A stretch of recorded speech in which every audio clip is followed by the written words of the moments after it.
ele vai ter a tendência em sua vida de praticar o mal. Por mais que ele saiba que o que está fazendo é mal, mas ele vai continuar fazendo o mal, porque o mal faz parte da humanidade.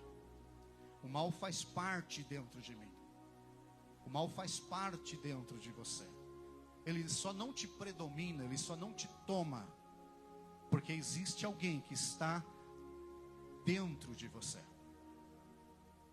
Porque existe alguém que mora em você. E é interessante que falar de mal, irmãos, do mal na humanidade, é você olhar para tudo isso. Essa semana eu estava olhando para as reportagens, e o que mais se fala é o desastre natural lá no Rio Grande do Sul. Em meio a aquela calamidade pública, você vê o mal operando na vida das pessoas.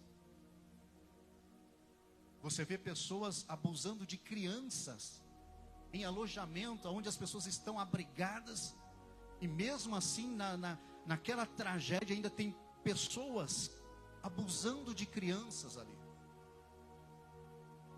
Tem pessoas furtando alimento. E aí você pergunta, como pode uma pessoa não se sensibilizar, não se comover? Como pode uma pessoa praticar barbaridades nessa sociedade? A resposta está: o mal habita no ser humano.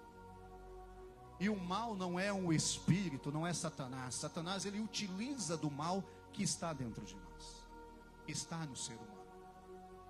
Porque quando o homem, representado por Adão e Eva, comeu do fruto, ele começou a ter dentro de si conhecimento do bem e do mal.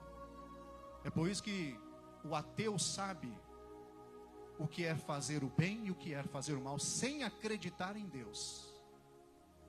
Porque dentro da humanidade existe a moralidade que Deus o colocou. Existe o bem e existe o mal dentro do ser humano. É por isso que nenhum ser humano é bom.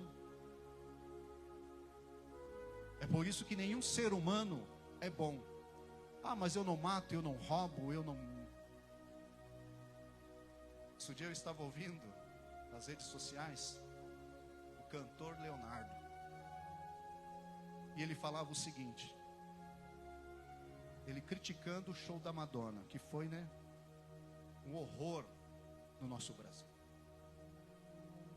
Foi um culto satânico no nosso Brasil. E o cantor Leonardo criticando o show da Madonna, e ele dizia assim: eu, como cristão que sou,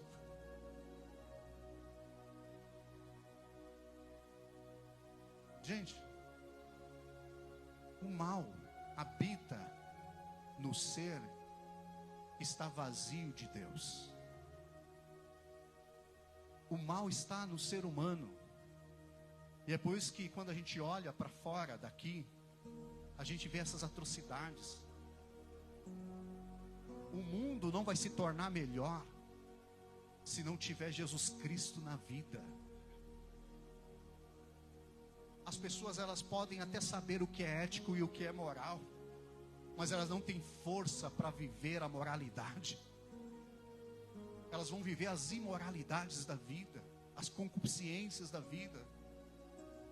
Elas estarão jogadas e aprofundadas mais e mais neste mal que consome e destrói crianças, famílias.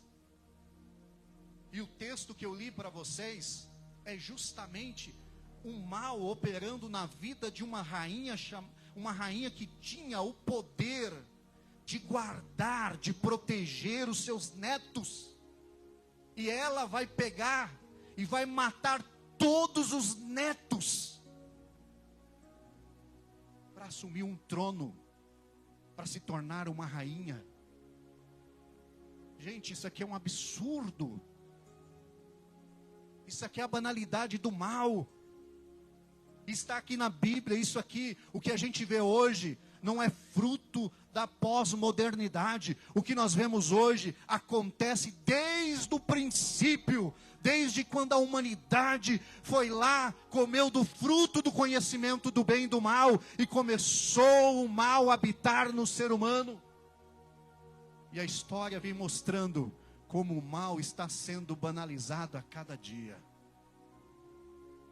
E o texto que eu li para vocês mostra-nos a rainha Atalia, que na verdade era avó de Acasias, e ela vai matar todos os seus netos, todos do trono real, para assumir a cadeira do reino de Israel. Atalia era filha de Acabe. Atalia era neta de Onri. Onri era um rei que assumiu o trono de Israel. Quando matou-se o rei, ele era capitão do rei. E quando se matou o rei Jeroboão, ele assume o trono de Israel. Atalia era neta de Onri. Atalia, ela conhecia os padrões morais de um rei. Ela não era uma mulher banalizada. Ela não era uma mulher que não conhecia os rudimentos da lei.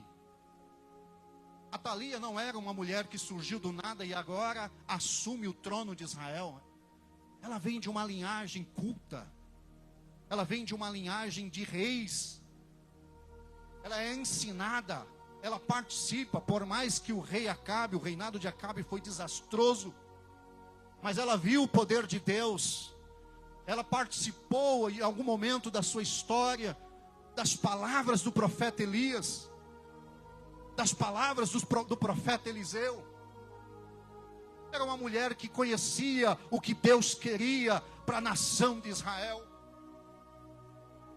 E mesmo com todo esse conhecimento, mesmo com toda esta ética, esta moral, mesmo com toda a lei destrinhada dentro do seu ser, ela vai praticar uma atrocidade com a sua própria família. Isso não é longe dos noticiários que a gente escuta no nosso Brasil.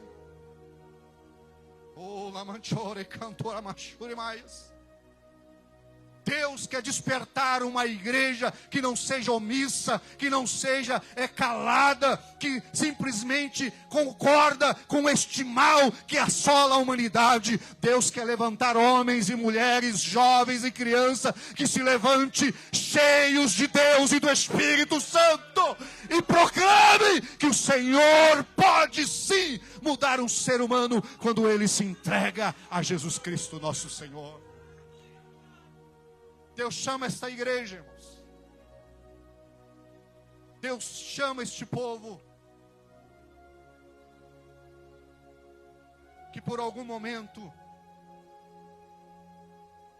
tem achado que é comum essas coisas acontecerem. Atalia, ela é a personificação do mal. O texto de Gênesis, no capítulo de número 4, o verso 6 e 7, fala-nos do primeiro homicídio. Um irmão tirando a vida do seu próprio irmão. Você já ouviu isso no nosso Brasil?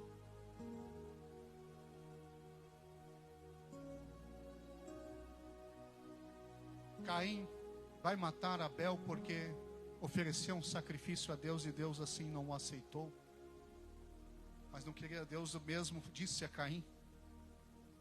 Interessante esse texto, no capítulo 4 de Gênesis. É que Deus recebe o sacrifício de Abel, mas Deus fala com Caim. Deus recebe o sacrifício de Abel. Deus não falou com Abel. Deus recebeu o sacrifício de Abel, mas com Caim Deus falou. Deus não recebeu o sacrifício de Caim, mas com Caim Deus falou. Deus disse: Caim, por que você está iracundo? Porque o teu semblante está triste.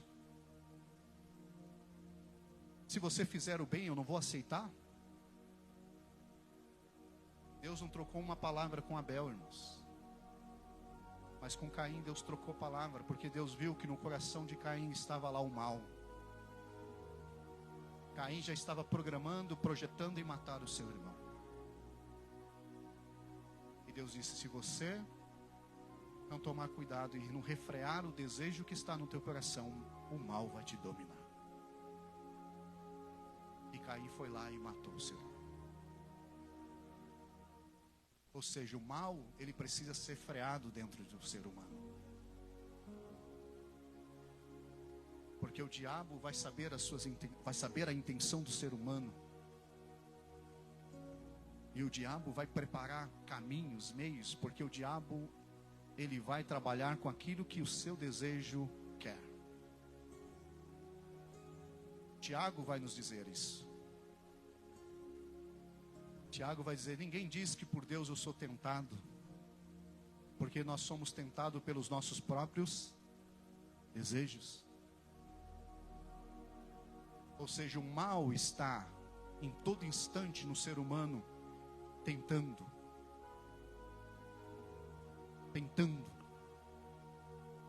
conduzindo, empurrando. Por mais que as pessoas nascem em famílias boas, pessoas são geradas em famílias crentes, e quando você olha, quando percebe, cresce e faz as atrocidades da vida, e você fala: como pode isso? E se muitas das vezes você tiver a oportunidade de conversar com alguém que está lá na cadeia, está lá nos presídios da vida, está jogado na sarjeta, na Cracolândia, e você perguntar a eles: mas como você caiu aqui? O que trouxe você aqui? Muitos deles não vão saber nem te dizer o porquê está lá.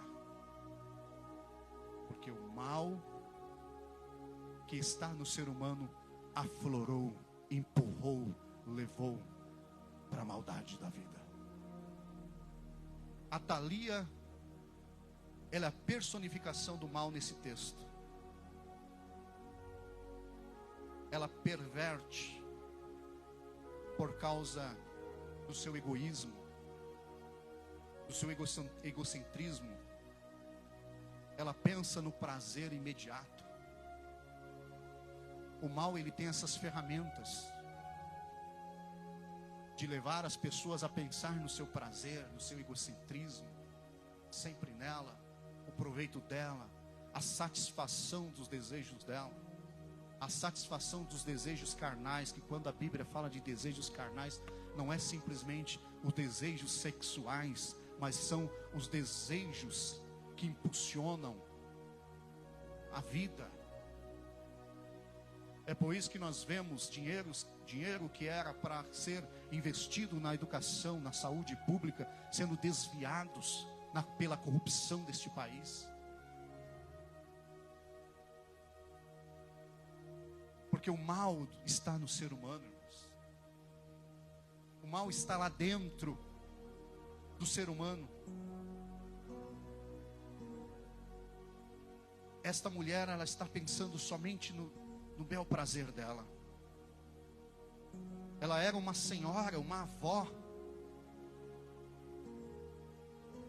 A avó, no contexto familiar, ela faz o que com os netos?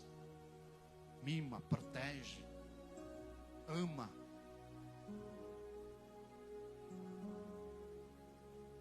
E a Thalia, ela vai fazer o contrário.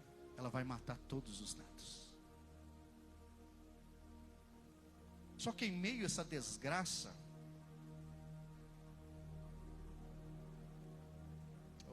eu sinto a graça de Deus aqui. Eu sinto o temor de Deus pregando esta palavra. Oxalá que Deus nesta noite, Ele abrisse os nossos corações, e a gente saísse daqui defendendo as nossas crianças.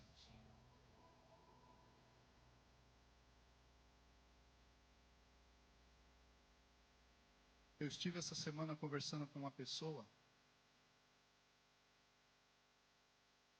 Ela trabalha numa das creches aqui na vila, no Itaim, já indo para Guarulhos ali, como é que chama aquela vila? Vilani.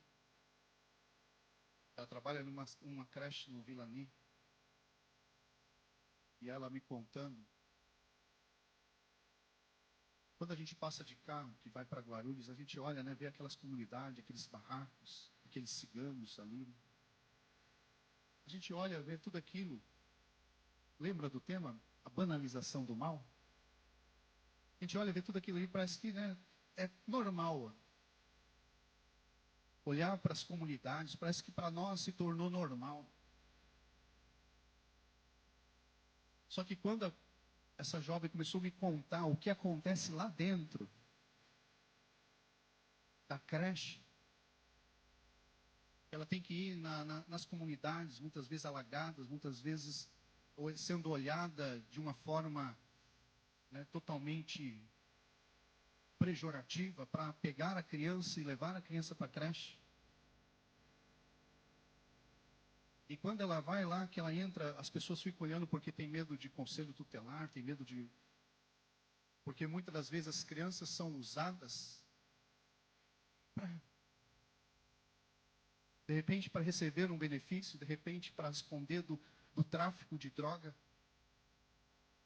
Crianças de 12 anos, 10 anos já casadas, morando com pessoa. Gente, isso é normal? Nós estamos fazendo o que como igreja do Senhor? E ela contando, e ela não é cristã. Ela é simplesmente uma professora da escola, da creche. E aí ela falando que ela vai lá nas casas buscar, saber o que está acontecendo, que a criança não aparece mais na aula, na creche. E muitas delas abusadas, negligenciadas pelos pais. E aí ela falou uma coisa comigo que aquilo, irmãos, doeu o meu coração. Ela falou assim: a creche é o refúgio dessas crianças.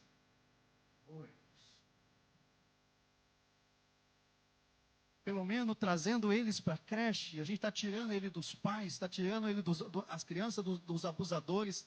E aqui está sendo um refúgio para elas. Elas vão ficar aqui até 5 horas da tarde, guardadas, protegidas.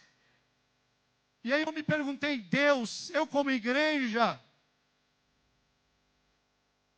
poderia estar trazendo um monte dessas crianças para o teu templo, para ser protegidas e aprender a tua palavra e crescer em obediência a ti. E o que estou fazendo, Deus? Eu estou banalizando o mal. Estou brigando para estar no púlpito pregando. Eu estou brigando para estar no grupo cantando. Eu estou brigando para fazer uma outra coisa. Meu irmão, minha irmã, você é a igreja, não é isso aqui simplesmente é o templo. Você é a igreja e você pode ir aonde você quiser. Você pode fazer a obra de Deus aonde você quiser, porque você é a igreja. Você é este refúgio para essa